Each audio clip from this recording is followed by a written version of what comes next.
I mean, would you say growing up that you had like a fairly normal childhood? No. Tell me about it. No. Ooh. Um. Uh. Well, I was it. And I was. Um.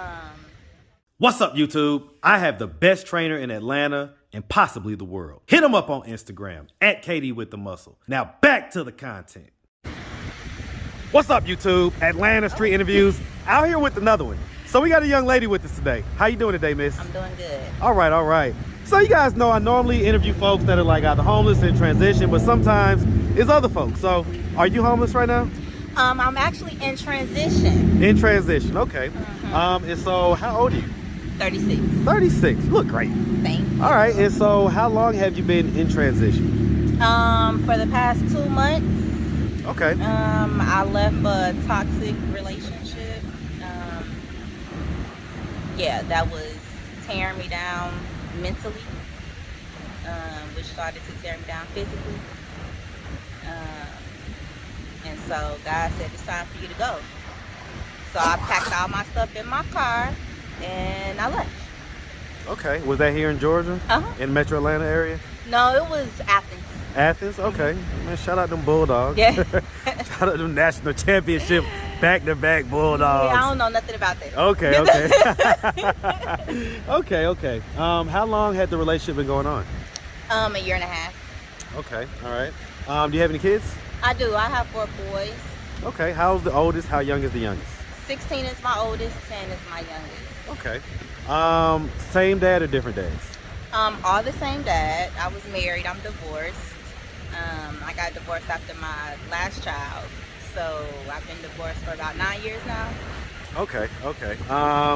And so as far as it goes, like, okay, so, all right, so you were married, and how was that, okay, what age were you when you got married? I was 21. 21, okay. Yes. Okay, all right, and so it lasted for about 9 years, you say? Yes. To about 30, and so you got with, you got with this guy about 5 years later, I guess? It was actually a woman. Okay, it was a woman. Older. This latest toxic relationship? Yes. Okay. All right, so I mean, we're gonna put a pin in that. We're gonna come back to it. Okay. All right. Okay. All right. So let's start from the beginning. So, where are you from? I'm from originally Kansas City, Missouri. Chiefs. Hey, man! Shout out that KC, man.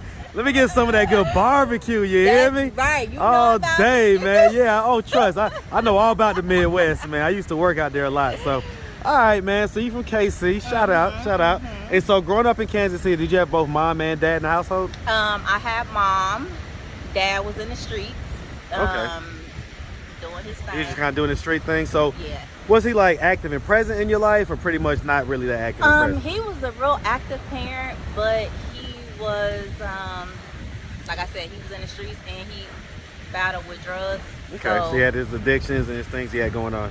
So he was always there, just not sometimes how I needed him to be there. But How he so? was Give me an always example. around. As far as having that male figure to kind of like guide me and teach me about men or boys, period. Right. You know, their intentions, or what to expect from boys. I wasn't able to get that from him. I had to learn everything on my own. Okay. I mean, would you say growing up that you had like a fairly normal childhood? No. Tell me about it. No.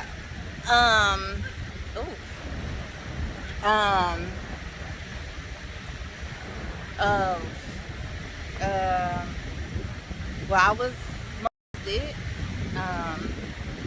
and I was, at 4 years old, I was by my mom's husband, because she had remarried, and not realizing I was at the time, and then When did you realize it? just recently, when I came into my awakening with, getting connected and getting into alignment with God, because I knew the choices that I have been making and the decisions that I have been making, it wasn't leading me to where I knew I was supposed to be. And so when I got back into the church, let me say that, because I grew up in the church.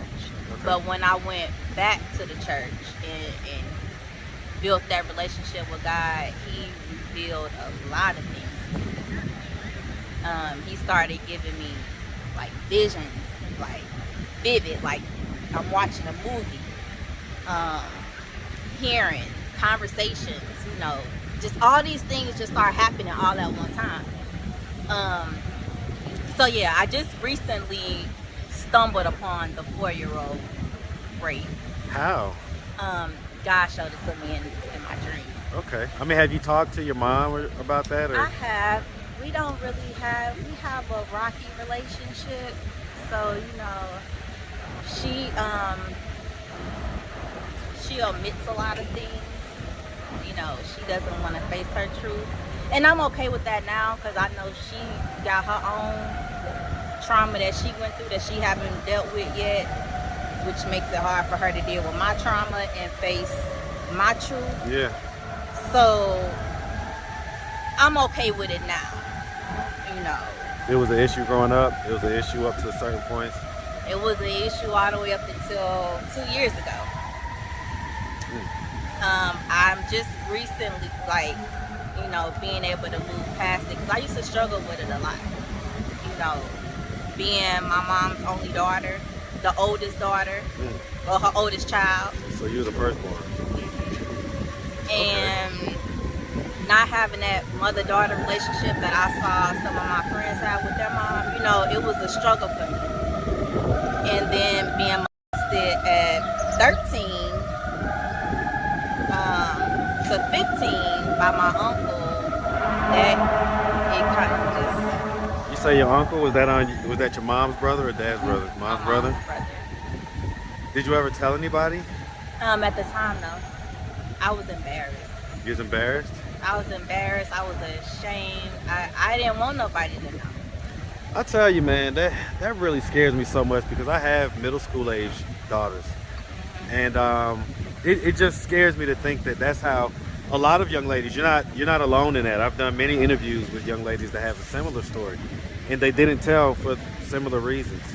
But I feel like if I had that relationship with my mom where she made me feel comfortable, safe and comfortable to express yourself, to talk about it, it wouldn't have taken so long.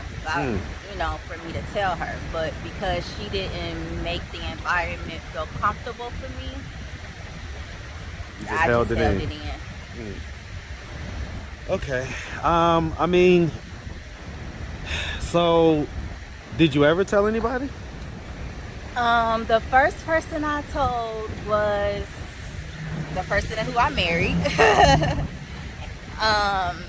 That was the first guy that I ever willingly had sex with.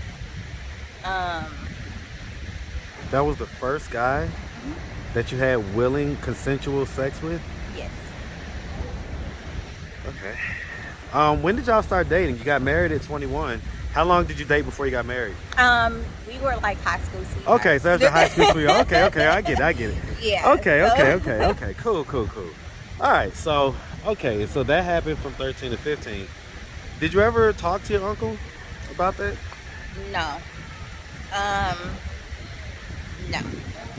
Is he still living? He is still living in Kansas City.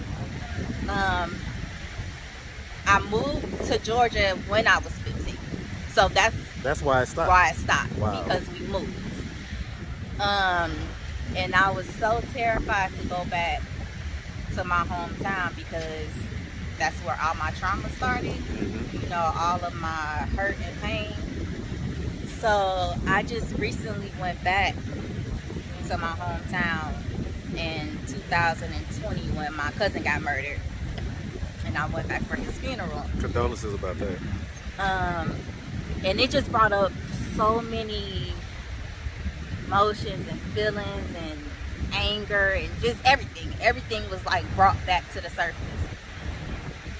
And I didn't get a chance to talk to my uncle because I still wasn't strong enough at that time to face him.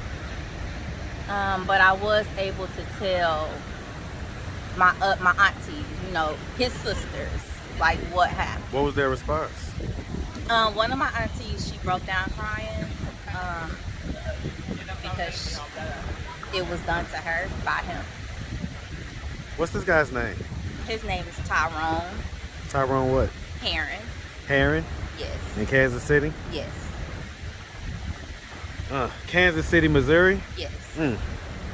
Okay. Okay, so that all that happened, during your upbringing. Did you like go to high school, graduated? I went to high school, but because I thought I was grown, I dropped out because I was like, I gotta make money, because my mindset was, I gotta take care of myself. Like I said, me and my mom, we didn't have a good relationship, so it was pretty much I had to fend for myself. I mean, y'all didn't have a good relationship, but you had to fend for yourself? Yes. As far as like just your basics, like food Everything. And clothes and stuff? Everything. Okay, what grade did you drop out? I left in my junior year of high school. But eventually I went back and got my GED, but it took after I had my second child, because I wanted better for them. I wanted better for me so I could provide better for them. Yeah. What about your husband? Like, did he drop out of high school too, or was he, did he graduate? No, he graduated. Okay. Well, he was a year above me. So when we met, by the time we met, he was like on his way out of school. Okay, I get it. Okay. I mean, so what was married life like for y'all? Well, let me start this. As far as income wise, were y'all lower middle class, upper middle class, or something different? I would say middle class. Middle class, okay. My husband, he had a good job. He was a great provider, but it caused me to be all about him and the kids. I was a stay-at-home mom. I cook, clean, laundry, all that. Make it sound like it's a bad thing. I mean, it's not a bad thing, but for me, because of my personality, I like to be out in the world. I don't like to be stuck in one place. So you wanted to have more going on than what you had used? Yeah, I felt like my whole life was just him and my children. Let me ask you this: do you feel like the kids benefited from you being a housewife? Stay-at-home mom? Yes, because I was able to teach them. I was able to put in that time. I was able to show them what wasn't shown to me growing up as a kid. Well, yeah, I mean, and so is that something that when you look back on it, hindsight is 2020, would you have done the same thing, or would you have decided to like go to work and stuff like that? I probably would have done the same thing as far as my kids, staying home with them. I just wish I would have had something else going on. To keep me, Well, yeah, I mean, listen, I get it. The mother of my kids was a stay-at-home mom, but she also had, we set her up so that she would have little jobs, little this, little that. She worked out a lot, that type of stuff. So, okay. It was just. I mean, who do the kids live with now? Their dad. Okay, so they live with him, and that's in Athens. They stay in Tequila. Okay. Hey man, shout out to Tequila, man. That's where I bought my very first car at, man, when I was 16. Yeah, man, 1986 Grand Prix, man. Oh, yep. Okay. Very first car. I bought that car school. for like $1,500, man, in like 1999, I think. Oh, I love old school cars. I'm an old school. Yeah, man, that was my thing right there. All right, so okay. So why did the marriage dissolve? Honestly, because I want to say it was because of me. And Was there any cheating involved?